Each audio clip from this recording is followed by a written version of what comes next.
मेरे पिता तुमसे कहीं अधिक शक्तिशाली थे अंधकासुर। मुझे अभी भी स्मरण है किस प्रकार मेरे पिता इस सिंहासन पर अपनी शक्ति और श्री हरि के प्रति अपनी घृणा के अहंकार में स्थित होते थे। बंधक बनाऊंगा मैं तुम्हारे और श्री हरि को, बंधक। तुम भी वही भूल दोहरा रहे हो अंधकासुर। कैसी भूल? वो भूल जो मेरे पिता महान असुर राज हिरण्यकश्यप से हुई थी। तुम्हारे ही समान उन्होंने श्री हरि को पराजित करने के उद्देश्य से तपस्या कर ब्रह्मदेव से अपराजय होने का वरदान प्राप्त किया था। मेरे पिताश्री ने दीर्घकाल तक ब्रह्मदेव की कठोर तपस्या की। समय व्यतीत होता गया और अंततः ब्रह्मदेव मेरे पिताश्री की भक्ति से प्रसन्न होकर उन्हें वरदान देने उनके समक्ष प्रकट हुए। वत्स हिरण्यकश्यपु,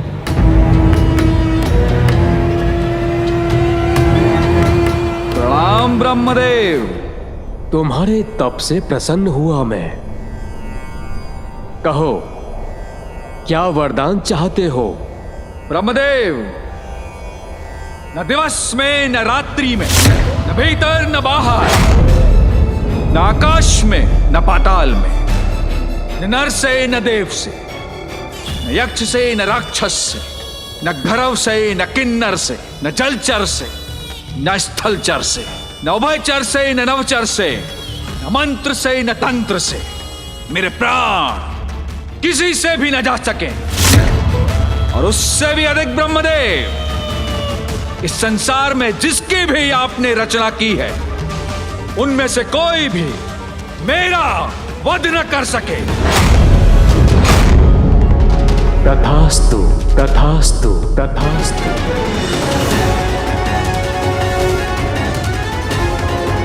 जहां एक ओर मेरे पिताश्री तपस्या कर ब्रह्मदेव से वरदान प्राप्त कर रहे थे, वहीं दूसरी ओर इंद्रदेव ने मेरी माता का अपहरण कर लिया।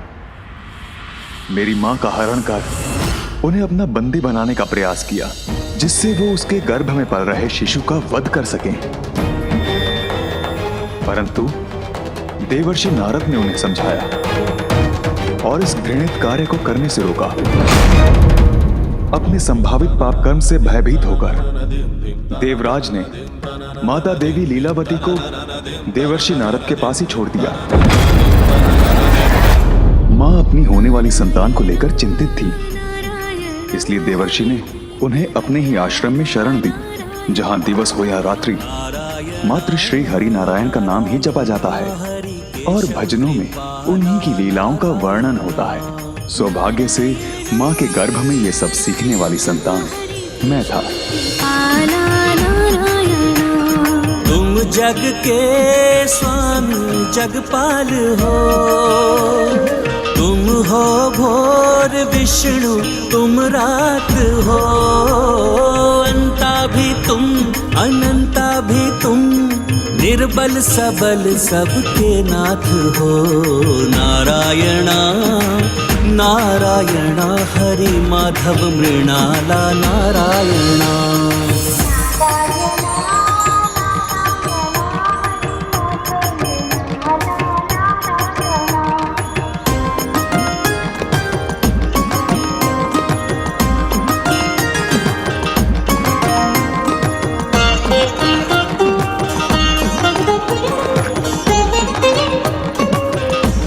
एक और जहां मैं मां के गर्भ में हरि भक्ति में लीन था, वहीं दूसरी ओर मेरे पिताश्री देवताओं से युद्ध करने में तल्लीन थे, ताकि वो उन पर अपना अधिकार और वर्चस्व स्थापित कर सके।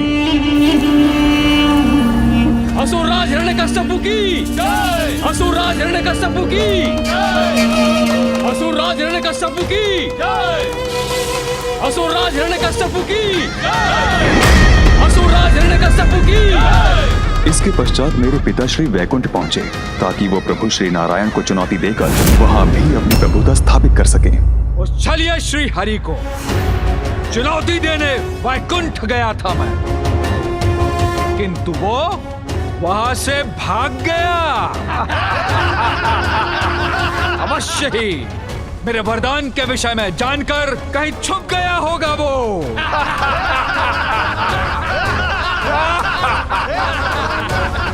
इसलिए अब वैकुंठ हमारे अधीन है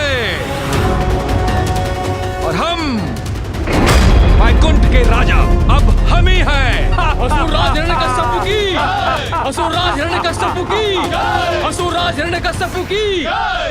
श्री हरि नारायण उचित समय से पूर्व कुछ नहीं करते, इसलिए तब उन्होंने मेरे पिताश्री से युद्ध नहीं किया, क्योंकि कर्मों का चक्र ही जीव के जीवन और मृत्यु का उचित समय निर्धारित करता है। पिताजी के कुछ सुकर्म उनके विनाश से उनकी रक्षा कर रहे थे और श्री हरि ब्रह्मदेव द्वारा दिए गए वरदान का भी सम्मान कर रहे थे। फिर पिताश्री स्वर्ग लोक गए, किंतु वहां देवराज और अन्य देवताओं ने आत्मसमर्पण कर दिया, क्योंकि उन्हें लगा जब श्री हरि नारायण ने ही युद्ध नहीं किया तो वो उसमें कहां सक्षम होंगे। इंद्रलोक के बाद उन्होंने पृथ्वी के राज्यों को अपने अधीन किया। कोई उन्हें चुनौती नहीं दे सका, किंतु वो वही नहीं रुके। उन्होंने स्वयं को ईश्वर घोषित कर सभी को उन्हें ईश्वर मानने पर विवश कर दिया। मैं हिरण्यकश्यप सर्वशक्तिशाली सर्वशक्तिमान नवीन ईश्वर हूं मैं। बोलो प्रभु हिरण्यकश्यप महाराज की।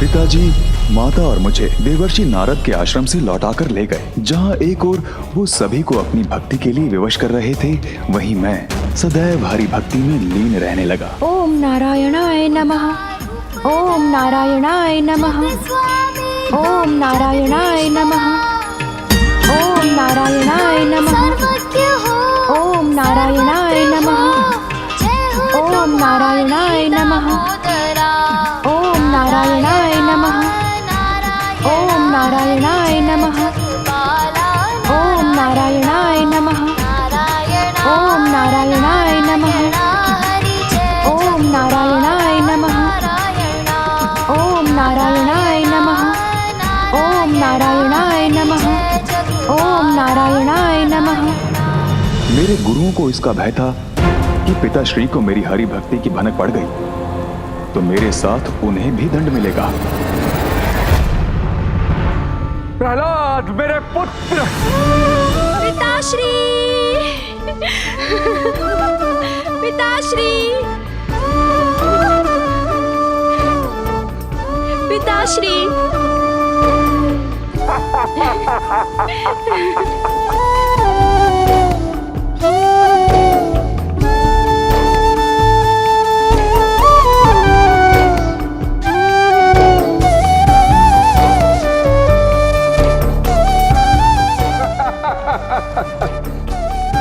पुत्र,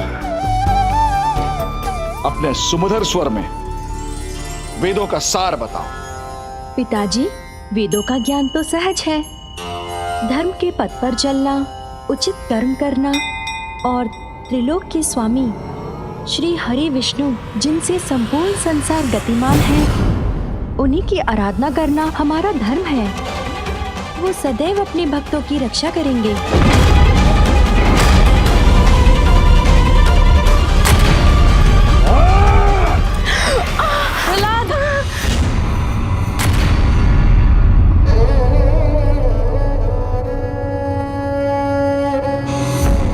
शत्रु का नाम मेरे समक्ष लेने का दुस्साहस किया तो मैं भूल जाऊंगा कि मैं तुम्हारा पिता हूं। प्रभु श्री तो मेरे सर्वस्व हैं। मैं श्वास लेना छोड़ सकता हूँ, किंतु उनका नाम लेना नहीं। नहीं स्वामी, नहीं। ये तो एक निर्दोष बालक है, इसे इतना भयानक दंड मत दीजिए।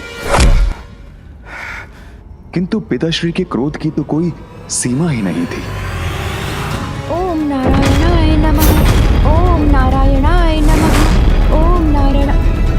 उन्होंने मुझे हरि भक्ति से दूर करने के अनेकों क्रूरता भरे प्रयास किए, किंतु प्रत्येक बार श्री हरि नारायण ने मेरी रक्षा की।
असुरों में सर्वोच्च अवश्य हैं आप, किंतु जन्म और मृत्यु आपकी नहीं, श्री हरि की इच्छा से होते हैं। मेरी मृत्यु संभव है, तुम्हारा हरि मुझे नहीं मार सकता, कोई मुझे नहीं मार सकता, किंतु मैं किसी को भी मार सकता हूँ। तो क्या तुम्हारे श्री हरि मुझसे भी तुम्हारी रक्षा करेंगे?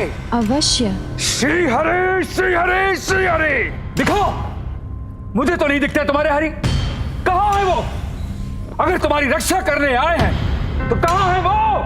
बोलो, दिखाओ मुझे, कहाँ है वो? प्रभु नारायण हरि तो सर्वत्र है पिताश्री, कोई ऐसा स्थान नहीं जहाँ वो नहीं हो। अच्छा, तब फिर तो इस गदा में भी है जिससे मैं तुम्हारा वध करने वाला हूँ। अवश्य है पिताश्री, खड्ग में है, खम्भ में है, जहाँ दृष्टि जाती है, जहाँ नहीं भी जाती है, सभी स्थानों पर है मेरे प्रभु श्री नारायण। तुम्हारे कहने का अर्थ है कि वो मुझ में है, तुम में है, इस स्तंभ में भी है। अवश्य। तो ठीक, अगर मुझे तुम्हारे श्री हरि इस स्तंभ में नहीं दिखे तो सर्वप्रथम मैं तुम्हारे शीश के अनेकों टुकड़े कर दूंगा। ओम नारायणाय नमः, ओम नारायणाय नमः, ओम नारायणाय नमः।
पशु, ये आपकी मृत्यु है।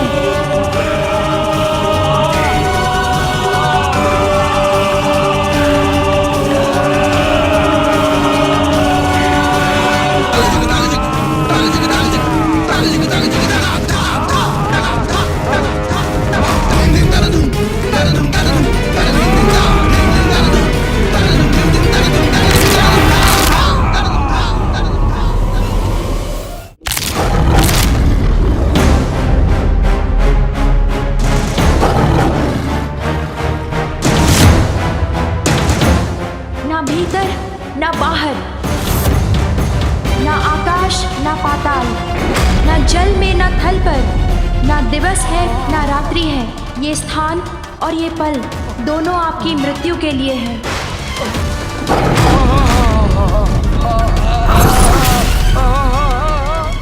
ये ना अस्त्र है ना शस्त्र है, किंतु मृत्यु के साधन हैं।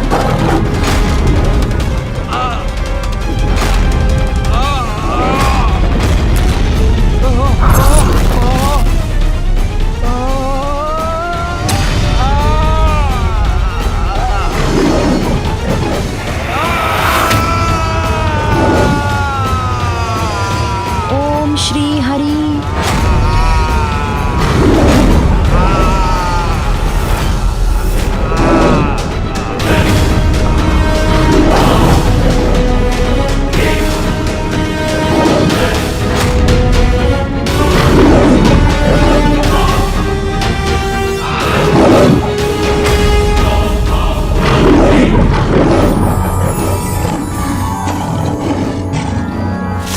उग्रं वीरं महाविष्णुं ज्वलन्तं सर्वतोमुखं नृसिंहं भीषानामभद्रं मृत्युं नमामि अहम्।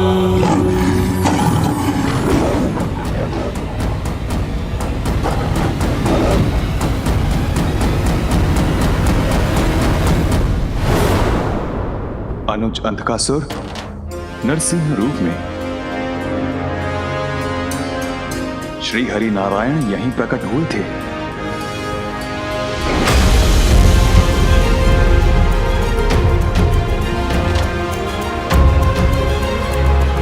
अनुज अंधकासुर, अभी भी समय है, सुधर जाओ, क्षमा मांग लो श्री हरि नारायण से।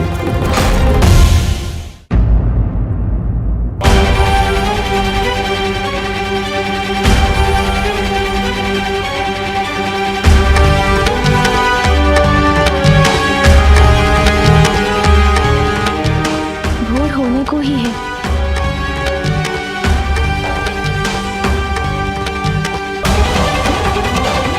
नहीं आए असुर, अर्थात आपके शब्द सत्य हुए श्री गणेश जी। अंधकासुर समझ चुका है कि उसकी विजय संभव नहीं है। युद्ध करने के लिए उसकी सेना शेष कहां रही? कौन करेगा उसके लिए युद्ध? प्रतीत होता है वो किसी भी क्षण बाहर आएगा और अपनी पराजय स्वीकार कर लेगा। यदि आपके वचन सत्य हुए तो यह अति उत्तम होगा, किंतु मेरे अनुसार हमें अभी भी सावधान रहना चाहिए।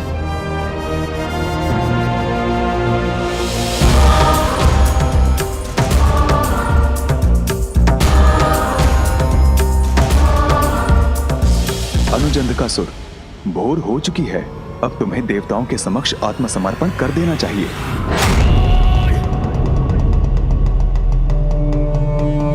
ज्येष्ठ प्रहलाद, आपको जो कहना था आपने वो कह दिया। अब मैं वो करूंगा जो मुझे करना है। अब तो मेरे पास और भी बड़ा कारण है देवताओं से युद्ध करने का। प्रतिशोध! अपने पूर्वज महानतम असुरराज हिरण्यकश्यप के निर्बल वध का प्रतिशोध। अब देवासुर संग्राम भी होगा और असुरों की विजय भी अवश्य होगी। देवताओं को कदाचित ज्ञात नहीं कि इस बार मैं उनके लिए क्या उचित प्रबंध करने वाला हूँ। ज्ञात रहे, अंधकासुर हूँ मैं, अंधकासुर हूँ मैं। ओम भीमाय नमः।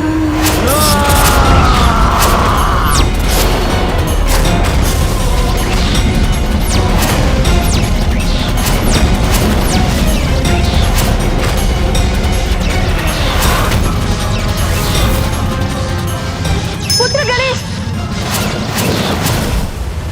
ये मुझे कैसी अनहोनी का आभास हुआ है। गणेश सकुशल?